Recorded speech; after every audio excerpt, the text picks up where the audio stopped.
Hello, Kinder Kiddos. It's Mrs. Growth, and I have a Thanksgiving story for you. We're going to read a few books that talk about turkeys, and we're going to read a few books that talk about being thankful.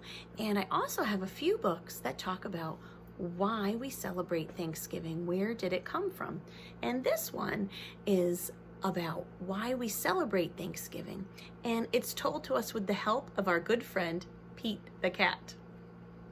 So you might be familiar with Pete the cat and his white shoes, or Pete the cat goes to school, but this one is Pete the cat, the first Thanksgiving. So it is written and illustrated by Kimberly and James Dean. Pete was nervous about being a pilgrim in his class's Thanksgiving play, The First Thanksgiving. "Just do your best," his friend Callie said. That's all we can do, right, friends, is to try our best.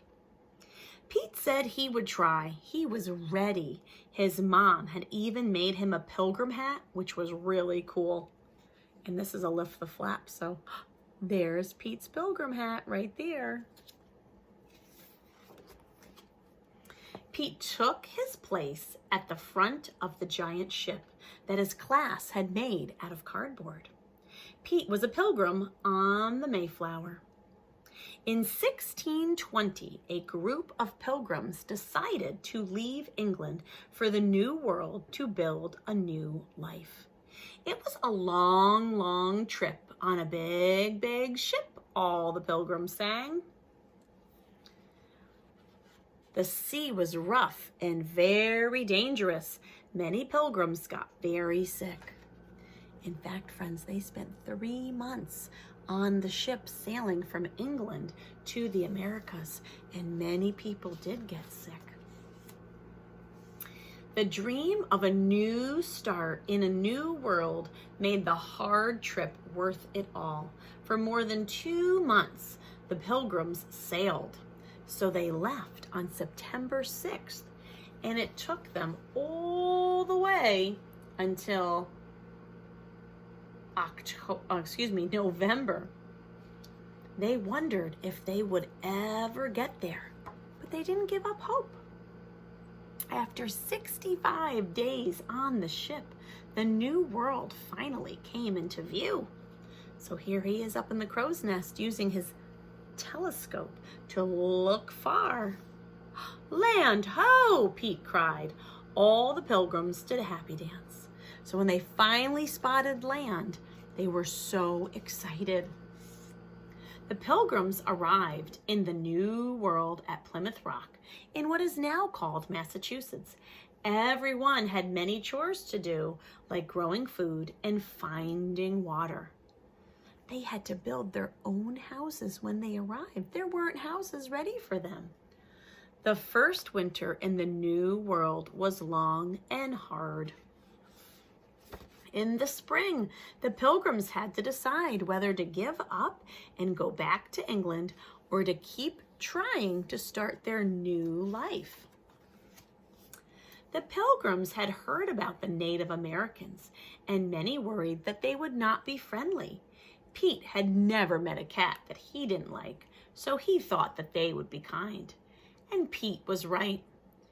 He made a new friend in Squanto. Squanto and the other Native Americans showed the pilgrims how to grow crops like corn, beans, and squash. So here's our pilgrims trying to learn, and they actually learned from the Native Americans. They taught them about how if you put fish in the soil with your seeds, then it's going to fertilize your crops and your crops will grow much better. By summer, the pilgrims had learned how to farm the new land. They got that help from the Native Americans. And they've got squash, they've got beans growing, and they've got their corn, the 3 sisters. By fall harvest, the pilgrims had plenty of food.